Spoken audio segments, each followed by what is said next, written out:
Je vais vous parler donc de la problématique requin. C'est un problème qui touche la Réunion. Est-ce qu'il y en a qui en ont jamais entendu parler ici? Bon, tout le monde en a entendu parler. Est-ce que vous estimez que c'est quelque chose qui est important, qui n'est pas vraiment utile, on en parle beaucoup mais ça ne sert pas à grand chose, ou bien que c'est quelque chose voilà, qui est important pour la Réunion, pour vous qui êtes enfant? Oui, mademoiselle? C'est que maintenant on peut plus trop surfer, s'amuser. Dans l'eau, d'accord.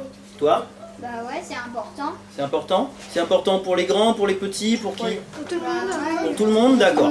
Ok, on est d'accord, c'est un problème important. On peut plus explorer des fonds marins. Ça devient compliqué effectivement de se mettre dans la mer. Donc on démarre. Alors la première chose qu'on va voir, c'est l'écosystème marin. Vous avez vu ça en classe. Un écosystème, c'est un système qui fonctionne, on va dire, de façon équilibrée, avec toutes sortes d'animaux qui interagissent entre eux. Alors là-dedans, est-ce que vous connaissez des animaux? Il y a les baleines. Oui. Les baleines. Des raies, ensuite? Un marin. D'accord, donc toutes sortes d'animaux ici, on a même des oiseaux. Alors le principe, c'est des petits poissons qui se font manger par des poissons moyens, qui eux-mêmes se font manger par des plus gros. Tout ça forme un cycle qui est harmonieux, qui est équilibré. C'est la vie telle qu'elle se produit au quotidien dans les océans. On peut remarquer une chose, c'est qu'a priori, il n'y a pas d'humains sur ce dessin. Non. Les requins, alors beaucoup d'espèces de requins au total, 524, mais il y en a encore des nouvelles qui sont découvertes régulièrement parce que c'est un poisson mystérieux, il y a tellement d'espèces qu'on en trouve au fond des océans. On en a qui sont totalement inoffensifs, il y en a qui peuvent être plus dangereux. Dans la famille des requins, on a aussi des raies, on a aussi des chimères, c'est un poisson un peu bizarre qui vit au fond de l'eau, vous verrez sûrement jamais, et qui a un nez un petit peu bizarre. On a donc des requins qui vivent au fond de l'océan, ils ne vivent que au fond de l'océan, comme les chimères ou certaines espèces de requins plus classiques. D'autres qui vivent plus près de la surface ou à la côte, on appelle ça des requins côtiers, et d'autres qui vivent sur les récifs, qu'on appelle des requins de récif. Est-ce que vous connaissez des noms de requins là-dedans? Toi? Le requin blanc. Requin blanc? Requin baleine, requin tigre. Ça vous intéresse les requins? Vous connaissez quand même? Je vois que beaucoup connaissent. Alors, ce qui est important de comprendre là-dessus, ça ce sont les requins de l'océan Indien, donc proches de la Réunion, c'est qu'en fait, il y a requins et requins. Il y en a des petits, il y en a des gros. Il y en a des inoffensifs ou il y en a des dangereux. Il y a des petits requins, je suis allé dans un aquarium, on peut les caresser, mais je ne vous conseille pas de caresser un bulldog par exemple. Hein. Ce ne sera pas la même chose. Alors, l'alimentation des requins, ils ont toutes sortes d'alimentation les requins. Il y en a qui se nourrissent de viande hein, ou de poissons, et il y en a qui peuvent se nourrir de petits animaux microscopiques. Alors ça, ce sont des petites crevettes, on appelle ça du krill. Le plancton, ce sont, alors celui-là il n'est pas très gentil, mais là sinon on a, vous le connaissez celui-là, un prédateur. Alors qu'est-ce qu'un prédateur? Quelqu'un peut me donner une définition qui n'a pas parlé, toi? Vas-y. Moi? Oui.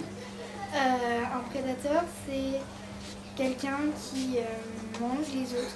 Qui mange les autres. Alors c'est quoi la... Qui mange sa proie. Sa proie, d'accord, mais c'est quoi la caractéristique du prédateur?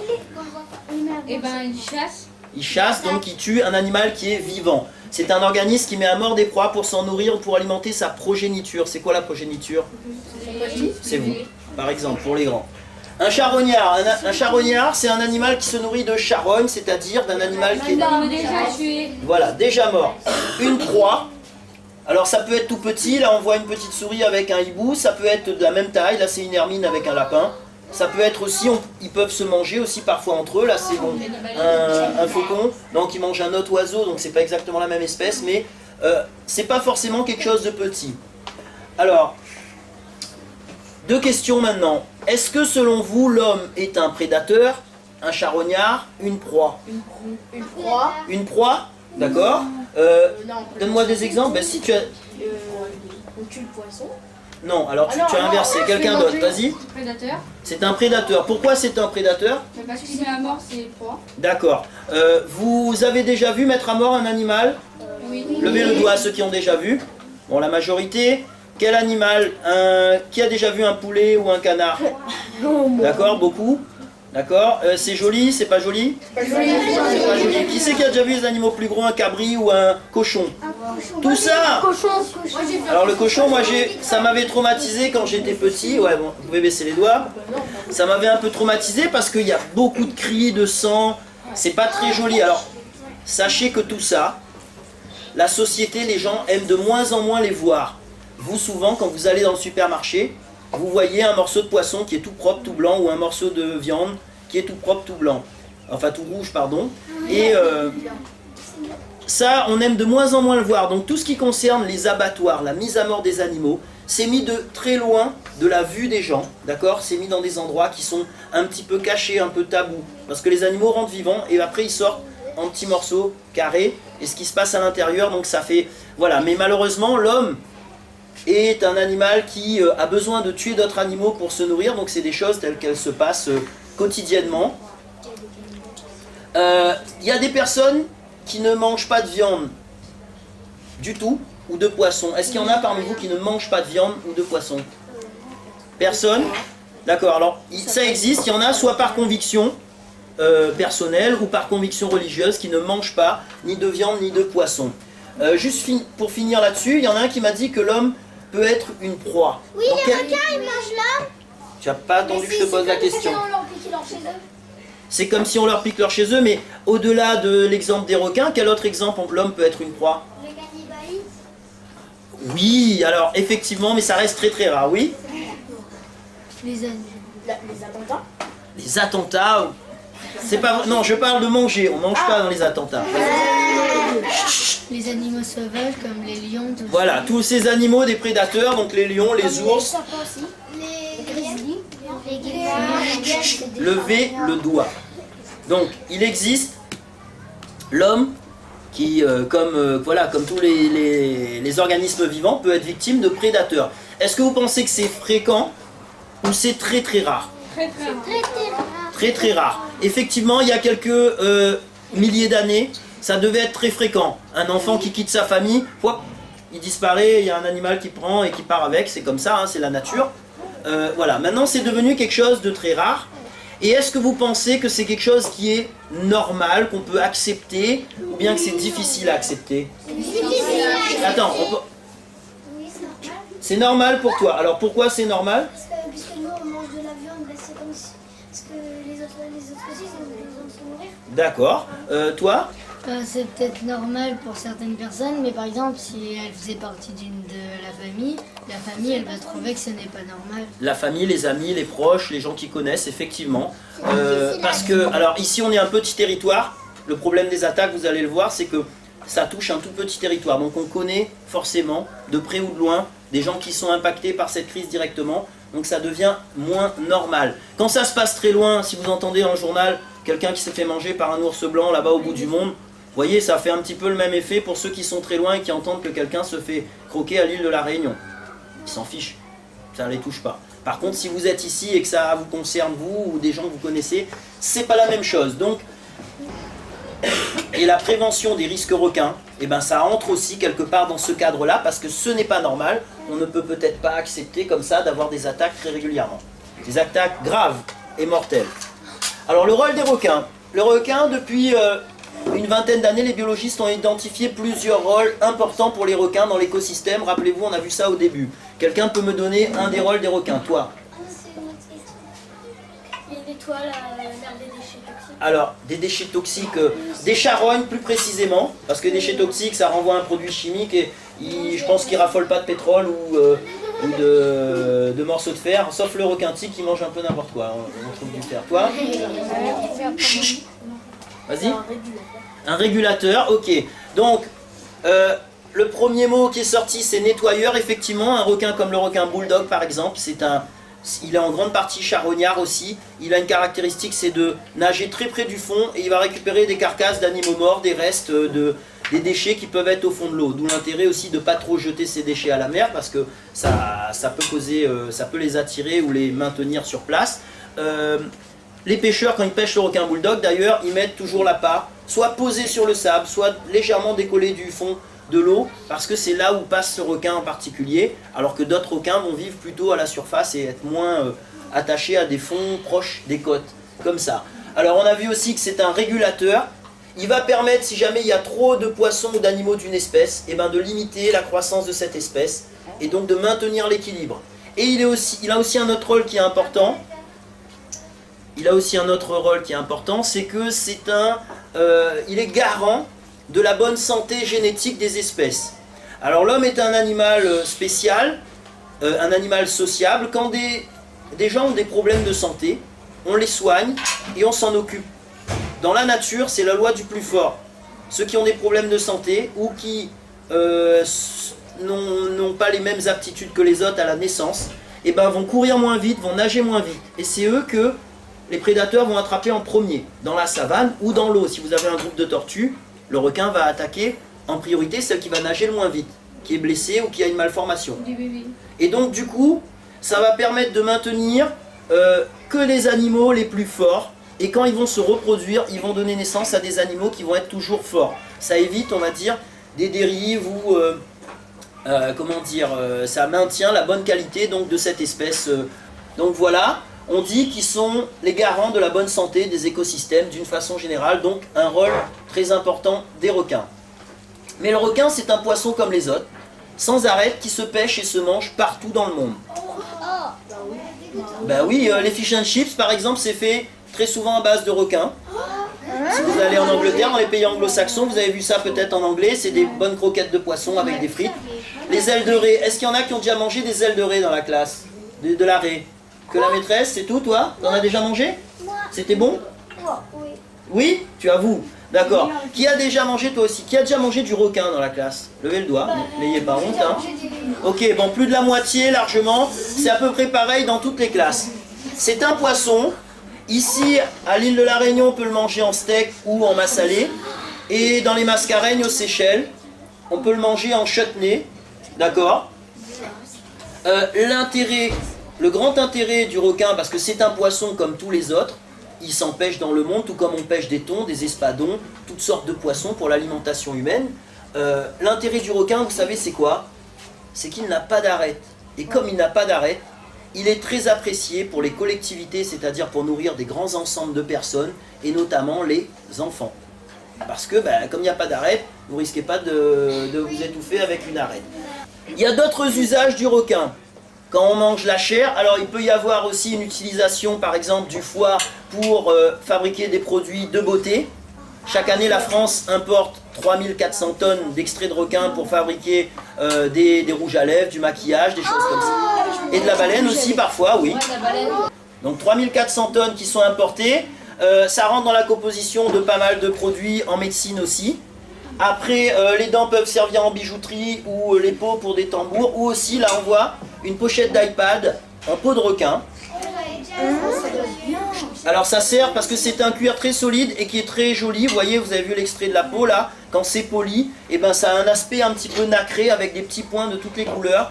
Donc c'est un cuir qui est très cher, qui est recherché.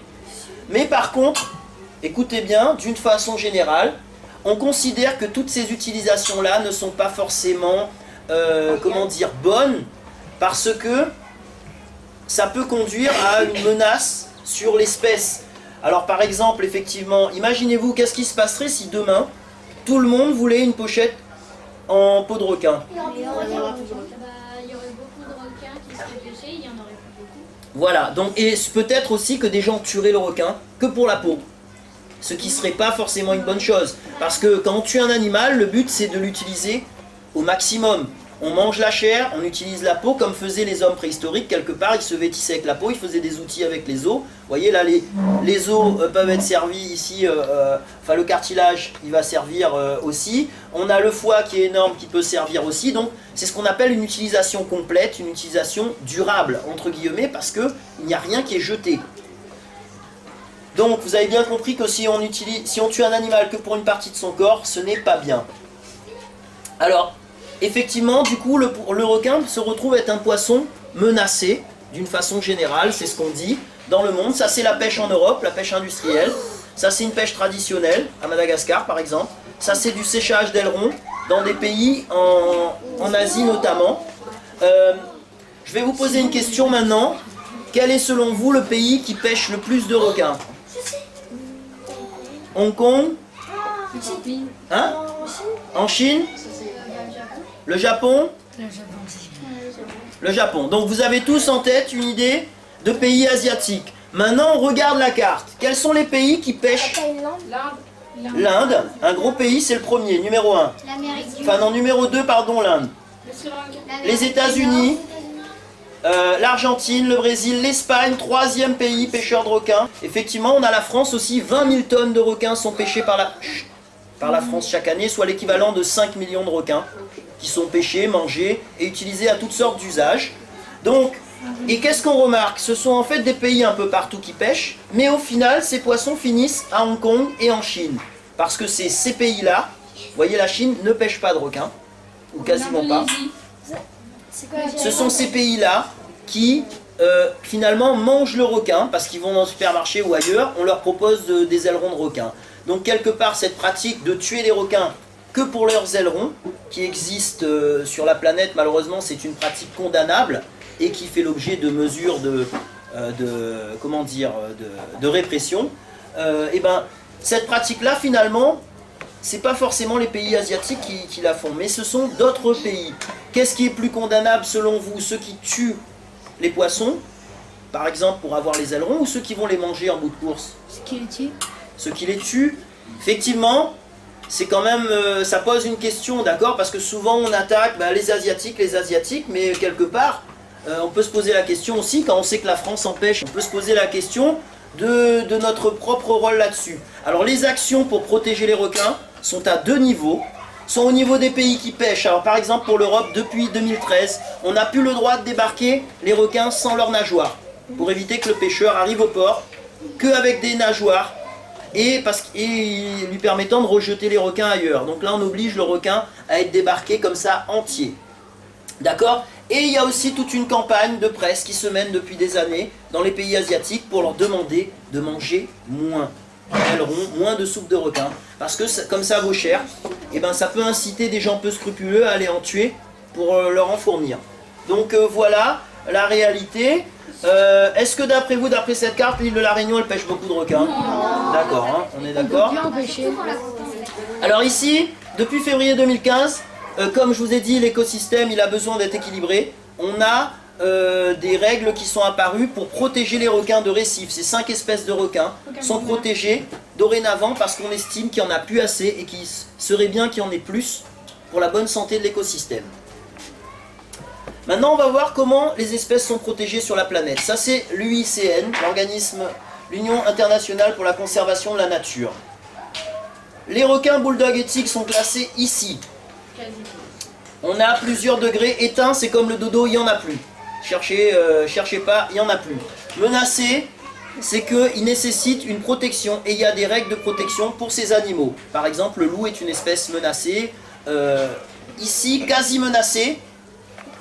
Ça veut dire que, bon, il faut commencer peut-être à se poser la question. Ici, préoccupation mineure. Selon vous, est-ce que les bulldogs et les tigres sont des espèces menacées? Levez le doigt. Ben, pas vraiment. Pas vraiment. Pas tellement. Effectivement, ce ne sont pas des espèces qui sont menacées. Elles ne bénéficient d'aucune mesure de protection. D'accord? Pour cet organisme international, qui est celui qui classe toutes les espèces vivantes sur la planète. Et maintenant, on regarde. Ça, c'est la carte du même organisme, l'UICN. Voilà leur logo ici, c'est la liste rouge. C'est la liste qui détermine le statut de protection des espèces. Ça, c'est partout en jaune, les pourtours, là où se trouve le bulldog sur la planète. Ok? Qu'est-ce que vous remarquez sur cette carte? Mademoiselle. Sur la Réunion, sur Madagascar. Alors, la Réunion est où? Elle est là? Ah si, on voit tout petit. On voit ici un tout petit point là. Tu vois du bulldog là? Si, il y a des bulldogs. Non, il est dans le canal du Mozambique, mais il n'y en a pas ici sur la côte est, et il n'y en a pas à l'île de la Réunion, ni à Maurice, ni au Mascareigne. C'est bizarre quand même. Alors, vous voyez, il y a un organisme. Il classe les espèces, d'accord? Il classe les espèces, mais quand on regarde la carte, sur toute cette zone-là où il y a du bulldog, ces espèces ne sont pas répertoriées. Donc, on peut quand même se poser la question de savoir sur quelles données ils basent leurs calculs, leurs estimations, d'accord? Parce que, quelque part, pour bien protéger une espèce, il faut savoir comment elle est répartie. Et là, effectivement, ça coince un petit peu. Ils ne l'ont pas mentionné. Ça veut dire que peut-être que, à l'époque où ils ont fait toutes ces cartes, il n'y avait pas de données de présence de bulldog ou de pêche de bulldog dans ce secteur-là et sur la côte est de Madagascar. Oui? On voit aussi que sur l'Amérique, sur toute la côte Amérique, il y a des bulldogs. Oui, alors une autre petite remarque, vous verrez par la suite. Hein. Vous voyez comment ce poisson est réparti partout. C'est l'endroit peut-être là où il y a le plus d'habitants sur la planète, surtout cette zone-là qui représente la moitié de la planète. Hein. Et vous savez que ce petit point ici, eh ben déjà rien que pour 2015, on a eu 2 morts et il n'y en a eu que 6 sur la planète. 2 ici dans ce petit point là, et pour tout ça, et là c'est que le bulldog, je ne vous parle pas du tigre et du requin blanc, qui a encore blessé quelqu'un ce matin en Australie gravement, donc le requin blanc qui est réparti aussi presque sur la moitié de la planète. Donc c'est déjà, ça pose quelques interrogations. Ne croyez pas tout ce que vous voyez systématiquement, parce que, est-ce que pour vous il y a du requin bulldog à l'île de la Réunion? Oui. Bah oui, parce qu'ils en ont attrapé, c'est pas ce qui manque, et pourtant, si vous allez sur internet, vous ne trouverez aucune carte qui mentionne la présence de requins bulldog à l'île de la Réunion. Alors le requin bulldog, ça ressemble à ça, c'est un requin assez massif et trapu, d'accord. Le requin tigre, on le reconnaît, il est un peu plus allongé et il a des rayures. Alors ce qui est intéressant sur ces 2 fiches de l'État, c'est qu'on voit en bas, c'est marqué en cas d'observation de requin ou d'urgence, veuillez téléphoner au 02 62 43 43 43.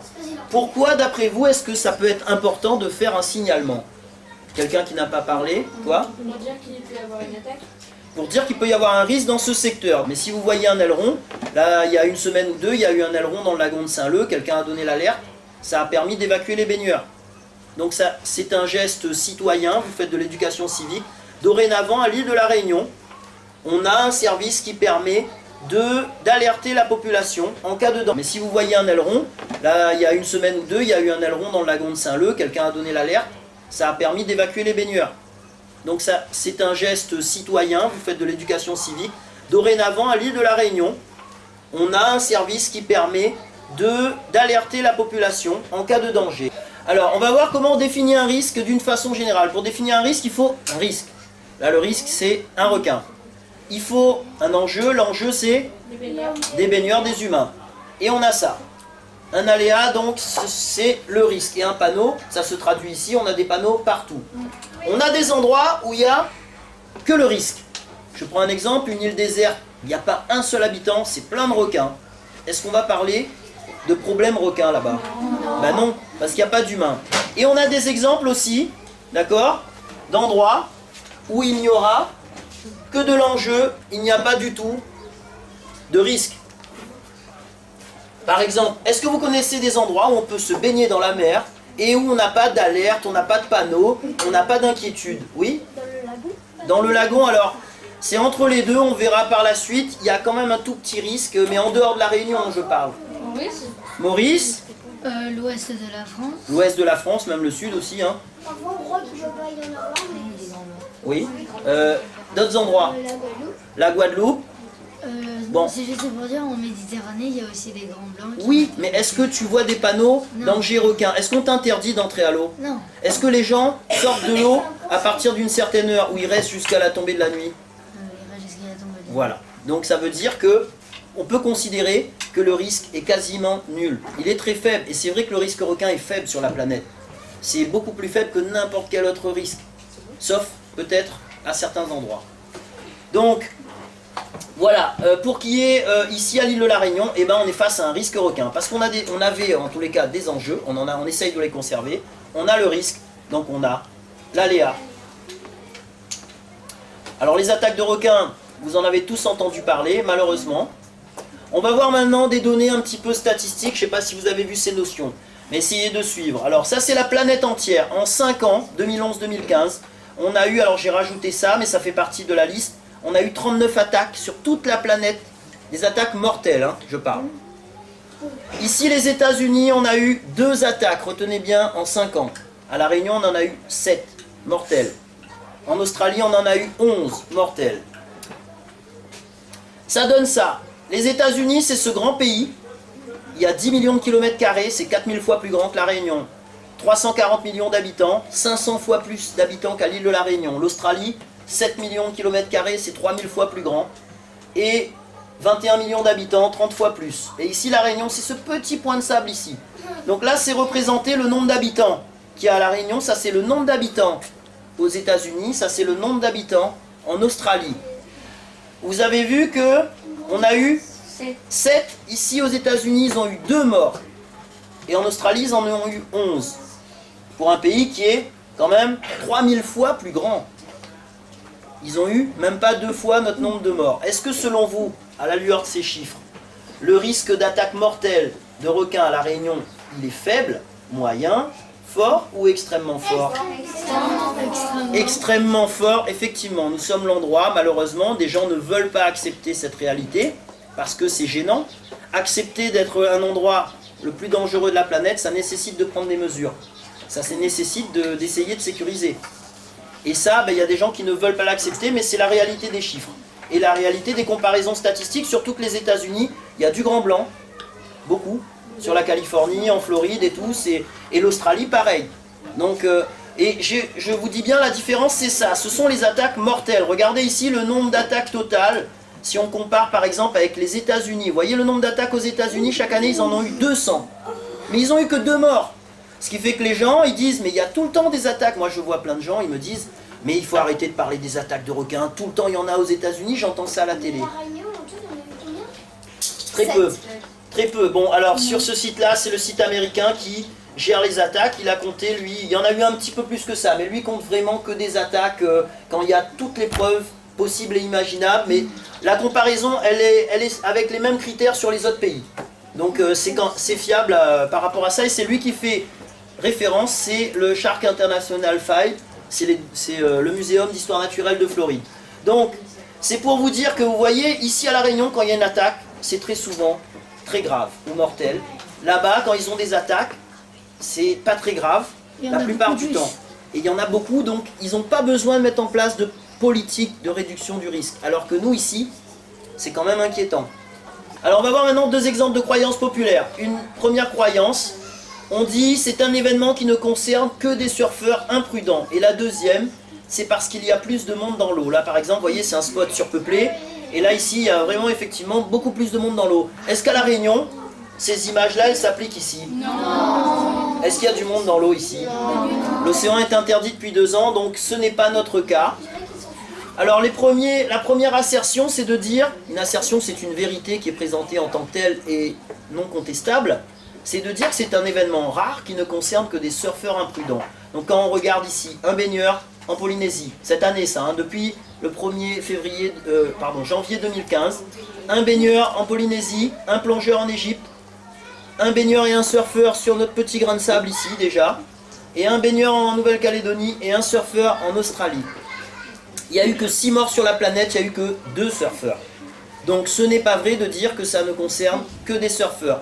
Et ici je prends un autre exemple, on a eu 3 embarcations qui ont été attaquées en l'espace de 4 années de crise. D'accord, on en a eu une ici derrière la digue en juillet 2011, un kayak qui s'est fait couper en 2 en octobre 2011 et un bateau qui s'est fait attaquer, qui a cassé son moteur avec un gros requin tigre en février 2015 à l'étang salé. Donc c'est pas vrai de dire que ça ne concerne que les surfeurs. Ici maintenant il y en a qui disent c'est parce qu'il y a plus de monde dans l'eau. C'est vrai qu'on avait au moins 10 à 30 000 personnes dans l'eau à l'île de la Réunion il y a quelques années de ça, avant la crise requin. Maintenant il n'y a quasiment plus personne. Vous voyez les plages, comme l'ont connu peut-être vos maîtresses, Boucan-Canotte, Saint-Gilles-les-Bains, c'était noir de monde quand nous on avait votre âge. Maintenant c'est plutôt comme ça. Et pourtant on a toujours beaucoup de morts. Alors maintenant les activités nautiques, on va parler un petit peu de ça. Vous connaissez toutes les activités nautiques, il y en a plein, je les ai énumérées là-dessus. Est-ce que vous aimez les activités nautiques? Oui. D'accord, tout le monde. Alors, il y a un an, on allait à la voile. Les CM2, ils allaient à la voile. Mais je sais, mais toutes les écoles c'est pareil, vous en êtes désormais privés en tous les cas d'un certain type d'activité nautique. On va voir ça. Il y en a qui utilisent des moteurs, par exemple la bouée tractée, le ski nautique. Il y en a qui utilisent la force du pratiquant, donc alors on peut ramer en paddle ou en kayak. Il y en a qui utilisent le vent, les vagues, le courant. Après, où peuvent-elles se pratiquer? Il y a 3 endroits où on peut s'amuser dans l'eau. On a soit sur les plans d'eau douce, on en a très peu à l'île de la Réunion, soit en structure artificielle. Ça c'est la piscine à vagues de l'étang salé. Bon, c'est pas fantastique, j'y suis allé avec mes enfants d'ailleurs. Ça soit en piscine ou soit ça c'est Aquanor. Qui est déjà allé à Aquanor? Moi, Waouh! La moitié de la classe, vous trouvez ça comment? Bien sûr. Super, d'accord. Ok. Et sur la mer, on a, soit vous pouvez pratiquer ici, en dehors du lagon, là où il y a des vagues et c'est le seul endroit où on peut faire du surf, soit à l'intérieur du lagon. Mais on remarque une caractéristique. Non, c'est que c'est très peu profond. Ça pose quand même un problème parce que il y a des îles qui est déjà allé à Mayotte ou aux Seychelles ou à Rodrigue. Bon, la moitié de la classe. Là-bas, le lagon peut faire jusqu'à 10 km de large et il peut faire jusqu'à 70 mètres de profondeur. Donc vous pouvez faire, il y a même des baleines dans le lagon. Vous imaginez, nous, si on avait une baleine, elle se serait brossée sur le corail depuis longtemps. Donc il y a des activités qui ne peuvent se pratiquer que en mer. On ne peut pas faire de surf dans le lagon. On peut difficilement en faire dans des structures artificielles. Et ni en lac non plus, c'est pas possible. Alors, ici à La Réunion, l'océan est un lieu principal disponible pour les activités nautiques. Parmi ces activités, il y en a qui utilisent des énergies naturelles et il y en a qui utilisent des énergies fossiles. Quelles sont, selon vous, celles qui ont le moins d'impact sur la nature? Toi? L'énergie naturelle. D'accord. Et pourtant, à l'île de La Réunion, maintenant, on a supprimé une grande partie des activités qui utilisaient l'énergie naturelle et on nous demande de faire de plus en plus d'activités comme ceci. Et c'est même une recommandation du Grenelle de la mer. C'était un grand texte qui dit ce qu'il faut faire dans la mer pour vous préserver à vous, les enfants, le meilleur avenir dans le cadre du développement durable et qui dit encourager les sports nautiques soutenables au plan environnemental. Donc ici, ce n'est pas vraiment le cas. Et en plus, on a un autre problème, c'est que notre lagon, c'est pas un vrai lagon. Il s'appelle une dépression d'arrière-récif, c'est-à-dire que c'est un lagon très jeune, où il y a beaucoup de petits habitats, et qui a une caractéristique, c'est qu'il est très peu profond. À marée basse, ça donne ça. Donc, en concentrant toutes les activités nautiques dans le lagon maintenant, parce que vous ne pouvez plus faire de voile en plein océan, vous faites de la voile ici, à trou d'eau. Mais le problème, c'est que la coque du bateau va abîmer du corail, les pagaies vont abîmer le corail, vont peut-être blesser des petits poissons. Le lagon est un lieu de reproduction et de vie pour toutes ces petites espèces. Et on a de plus en plus de monde dans le lagon, et donc de plus en plus de crème solaire. Ça pose un problème. Est-ce que notre lagon, peut-être que vous, quand vous serez grand, le lagon, il en restera plus grand-chose parce que tout le monde sera dedans puisqu'on ne peut plus aller dans la mer. Après, concernant les activités nautiques, le surf, plus précisément. Ça, c'était ce qui se passait à La Réunion avant, c'est fini. Vous voyez, on peut surfer dans de l'eau translucide, torse nu. Et tous les champions sont partis en France. Et maintenant, ils surfent plutôt dans ces conditions-là. De l'eau, vous avez vu en Atlantique, elle est pas très... Souvent, elle est pas belle, l'eau. Elle est marron. Et il faut être en combinaison. Qu'est-ce qui est plus sympa, d'après vous? Ça ou ça? Vous êtes sûr? Et pourquoi est-ce qu'ils vont tous là, alors tous nos champions? Il y en a- D'accord, on est bien d'accord. Ils vont survivre ici. Pour survivre, tu as raison. Alors ça, c'était notre patrimoine, ce que j'appelle notre patrimoine nautique. Ici, vous savez que l'île de La Réunion a fait rêver pendant des années tous les surfeurs de la planète parce qu'on a une concentration de vagues exceptionnelle avec Saint-Leu qui est classé parmi, je crois, la 14e plus belle vague du monde. Et on a surtout des vagues tout le temps. Et c'était quelque chose qui a attiré énormément de monde à l'époque de vos maîtresses aussi, quand on était jeunes. Il y avait des compétitions tout le temps, ou peut-être un petit peu plus âgées, elles pourront vous en parler. Il y avait des grands championnats, il y avait Kelly Slater, tous les champions y venaient. Un championnat du monde. Voilà, il y en a eu plein. Mais maintenant, c'est fini. Il n'y a même plus de compétition pour simplement faire concourir les enfants. Alors on avait, ça c'était la dernière compétition qu'il y avait eu. C'était une compétition junior. Ça c'est un grand champion réunionnais, Jérémy Flores, qui a gagné des grandes compétitions. Maxime Husneau qui est champion du monde. Et donc, autour de notre île, qui est une île à vent, on a aussi des conditions exceptionnelles pour le vent. C'est-à-dire que tous les sports de vent, avant, il y avait beaucoup de monde qui faisait de la planche à voile à Saint-Denis, par exemple. Et ils ont arrêté parce qu'il y a eu des attaques. Et maintenant, tous ceux qui faisaient du kitesurf, par exemple, en dehors du lagon, viennent de plus en plus dans le lagon. Et ça rajoute encore du monde parce que le kitesurf peut aussi présenter un risque d'attaque de requins. Donc, il y a des enjeux derrière tout ça. Maintenir l'océan ou pas. Il y a des enjeux sociaux, c'est-à-dire est-ce que vous avez envie de vivre dans une île où on peut s'amuser dans la mer. Des enjeux économiques, parce qu'on fait perdre beaucoup de touristes à l'île de La Réunion. On a perdu 70 000 touristes, dont 50 000 directement dus à la crise requin. Et peut-être que vous-même, vos parents, des amis vivent de l'activité économique qui pourrait y avoir. Et ça pose un problème pour La Réunion parce qu'on a besoin quand même d'être une île qui attire les gens et pas une île qui leur fait peur. Voici donc pourquoi l'État met en place un programme de réduction du risque qui comprend aussi bien la pêche de quelques requins dangereux qui s'approcheraient trop près des plages populaires, des systèmes de surveillance, des systèmes innovants, électromagnétiques, tout ce que vous voulez, des vigies sous l'eau, des caméras immergées. Alors ici on a la pratique du surf et pour la baignade, des systèmes avec des filets. C'est-à-dire que ici maintenant on ne peut plus que croiser les doigts et espérer avoir quelques petits endroits qui seront ultra sécurisés où vous pourrez peut-être aller vous entasser pour vous baigner. Et aussi des personnes sur la plage qui surveillent avec des jumelles, mais c'est compliqué parce que ici notre fond c'est du corail donc on voit rien. Dans d'autres pays c'est des longues étendues de sable et avec des jumelles vous pouvez voir un requin, notamment les requins blancs, arriver depuis très très loin. On appelle ça les shark spotters. Ça marche très bien en Afrique du Sud mais ici c'est impossible. Et voilà donc ce qui s'est passé. Vous voyez, ça c'est Boucan-Canotte, les gens qui étaient dans l'eau avant. Quand j'avais votre âge, tout le monde se baignait tout le temps et il n'y avait aucun problème. Dans les années 80, les années 90. Et maintenant, on est plutôt comme ça. Les gens sont terrorisés. Est-ce que vous allez vous baigner à Boucan-Canotte? Non. Oui. Il y en a? Quand il y a les filets?